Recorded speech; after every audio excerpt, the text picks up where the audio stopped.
Praise the lord. ఈరోజు దేవుని వాగ్దానము, నిన్ను గొప్ప జనముగా చేసి నిన్ను ఆశీర్వదించి నీ నామమును గొప్ప చేయుదును, నీవు ఆశీర్వాదముగా నుందువు. ఆదికాండము 12వ అధ్యాయము 2వ వచనము. సహోదరి సహోదరులారా, ఈ వాక్యం దేవుడు అబ్రహాముతో చేసిన నిబంధనలో భాగం. దేవుడు అబ్రహామును తన స్వస్థలాన్ని, బంధుమిత్రులను విడిచి తాను చూపిన దేశానికి వెళ్ళమని పిలిచాడు. అబ్రహామును గొప్ప జనముగా చేస్తానని వాగ్దానం ఇచ్చాడు. అబ్రహాము సంతానం అనేకమవుతుంది. అతని ద్వారా పెద్ద సమూహాలు, జనులు, రాజులు ఉద్భవిస్తారు. ఈ వాగ్దానం భౌతికంగాను ఆధ్యాత్మికంగాను నెరవేరింది.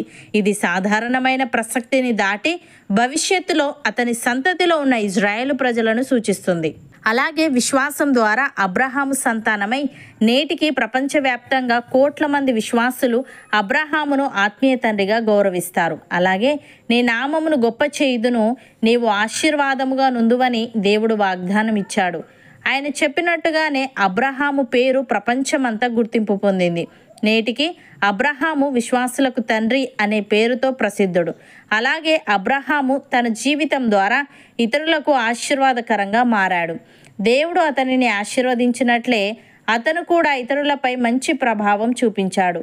అబ్రహామును వ్యక్తిగతంగా ఆశీర్వదించిన దేవుడు అతని ద్వారా ప్రపంచాన్ని ఆశీర్వదించాడు. ప్రియులారా, దేవుడు ఒకరిని పిలిచినప్పుడు ఆయన ఉద్దేశం కేవలం అతనిని మాత్రమే ఆశీర్వదించడం కాదు, అతని ద్వారా ప్రపంచాన్ని ఆశీర్వదించడం. మనము అదే మార్గంలో నడిచినప్పుడు, దేవుని పిలుపు గుర్తించి ఆయన మాటను విశ్వాసంతో అనుసరించినప్పుడు దేవుడు మన జీవితాన్ని కూడా ఆశీర్వదించి మనల్ని ఇతరులకు ఆశీర్వాదకరంగా మార్చగలడు. భక్తుడు ఈ విధంగా అంటున్నాడు, అబ్రహాము దేవుని నమ్మెను, అది అతనికి నీతిగా ఎంచబడెను. కాబట్టి విశ్వాస సంబంధులే అబ్రహాము కుమారులని మీరు తెలుసుకొనుడి. దేవుడు విశ్వాస మూలముగా అన్యజనులను నీతిమంతులుగా తీర్చునని లేఖనము ముందుగా చూచి, నీ యందు అన్యజనులందరూ ఆశీర్వదింపబడుదురు అని అబ్రహామునకు సువార్తను ముందుగా ప్రకటించెను. కాబట్టి విశ్వాస సంబంధులే విశ్వాసము గల అబ్రహాముతో కూడా ఆశీర్వదింపబడుదురు అని. ప్రియులారా, ఆత్మను గూర్చిన వాగ్దానము విశ్వాసము వలన మనకు లభించినట్లు అబ్రహాము పొందిన ఆశీర్వచనము క్రీస్తు యేసు ద్వారా అన్యజనులకు కలుగుటకై క్రీస్తు మన కోసం శాపమై మనలను ధర్మశాస్త్రం యొక్క శాపము నుండి విమోచించెను. ఇందును గూర్చి మ్రాను మీద వ్రేలాడిన ప్రతి వాడును శాపగ్రస్తుడు అని వ్రాయబడి ఉన్నది. సహోదరులారా, మనుష్య రీతిగా మాట్లాడుచున్నాను. మనుష్యుడు చేసిన ఒడంబడిక అయినను స్థిరపడిన తరువాత ఎవడైనను దాన్ని కొట్టివేయడు, దానితో మరేమీ కలుపడు. అబ్రహామునకును అతని సంతానమునకును వాగ్దానములు చేయబడెను. ఆయన అనేకులను గూర్చి అన్నట్టు నీ సంతానములకును అని చెప్పక ఒకరిని గూర్చి అన్నట్టే నీ సంతానమునకును అనెను. ఆ సంతానము క్రీస్తు. అపోస్తలుడైన పౌలు ఈ విధంగా అంటున్నాడు, క్రీస్తు మీ హృదయములలో విశ్వాసము ద్వారా నివసించున్నట్లుగాను మీరు దేవుని సంపూర్ణత యందు పూర్ణులగునట్లుగా ప్రేమ యందు వేరుపారి స్థిరపడి సమస్త పరిశుద్ధులతో కూడా దాని వెడల్పు, పొడుగు, లోతు, ఎత్తు ఎంతో గ్రహించుకొనుటకును జ్ఞానమునకు మించిన క్రీస్తు ప్రేమను తెలుసుకొనుటకును తగిన శక్తి గలవారు కావాలనని ప్రార్థించుచున్నాను.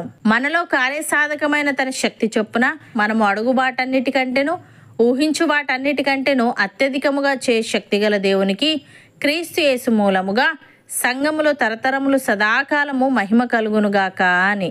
సహోదరి సహోదరులారా, మనము విశ్వాసము ద్వారా కృపచేతనే రక్షింపబడి ఉన్నాము. ఇది మన వలన కలిగినది కాదు, దేవుని వరమే. అది క్రియల వలన కలిగినది కాదు గనుక ఎవడునూ అతిశయపడ వీలు లేదు. మనము వాటి యందు మనము నడుచుకొనవలనని దేవుడు ముందుగా సిద్ధపరిచిన సత్క్రియలు చేయుటకై మనము క్రీస్తు యేసునందు సృష్టింపబడిన వారమై ఆయన చేసిన పని అయి ఉన్నాము. అవును అన్నవారు నాతో పాటు ప్రార్థనలో ఏకీభవించండి. పరిశుద్ధుడా, ప్రేమగల తండ్రి, నిన్ను గొప్ప జనముగా చేసి నిన్ను ఆశీర్వదించి నీ నామమును గొప్ప చేయుదునని, నీవు ఆశీర్వాదముగా నుందువని అబ్రహాముకు వాగ్దానం ఇచ్చావు. దేవా, నీవు అబ్రహామును ఆశీర్వదించినట్లుగానే నీ పిలుపును గుర్తించి నీ మాటను విశ్వసించి నిన్ను అనుసరించినప్పుడు మా జీవితాన్ని కూడా ఆశీర్వదించి అనేకులకు ఆశీర్వాదకరంగా మార్చగలవు గనుక నీకు కృతజ్ఞతలు చెల్లిస్తూ, నీవు మా హృదయములలో విశ్వాసము ద్వారా నివసించినట్లుగాను మేము నీ సంపూర్ణత యందు పూర్ణులమగునట్లుగా ప్రేమ యందు వేరుపారి స్థిరపడి సమస్త పరిశుద్ధులతో కూడా దాని వెడల్పు, పొడుగు, లోతు, ఎత్తు ఎంతో గ్రహించుకొనుటకును, జ్ఞానమునకు మించిన నీ ప్రేమను తెలుసుకొనుటకును తగిన శక్తి గల వారమగుటకు సహాయము దయచేయమని మేము విశ్వాసము ద్వారా కృపచేతనే రక్షింపబడి ఉన్నాము గనుక ఇది మా వలన కలిగినది కాదు, నీ వరమే గనుక మేము అతిశయపడక వాటి యందు మేము నడుచుకొనవలనని నీవు ముందుగా సిద్ధపరిచిన సత్క్రియలు చేసే వారంగా ఉండుటకు కృపచూపమని క్రీస్తు యేసు మూలముగా సంఘంలో తరతరములు సదాకాలము మహిమ, ఘనత, ప్రభావములు నీవే పొందమని యేసుక్రీస్తు నామమున ప్రార్థిస్తున్నాము తండ్రి. ఆమెన్.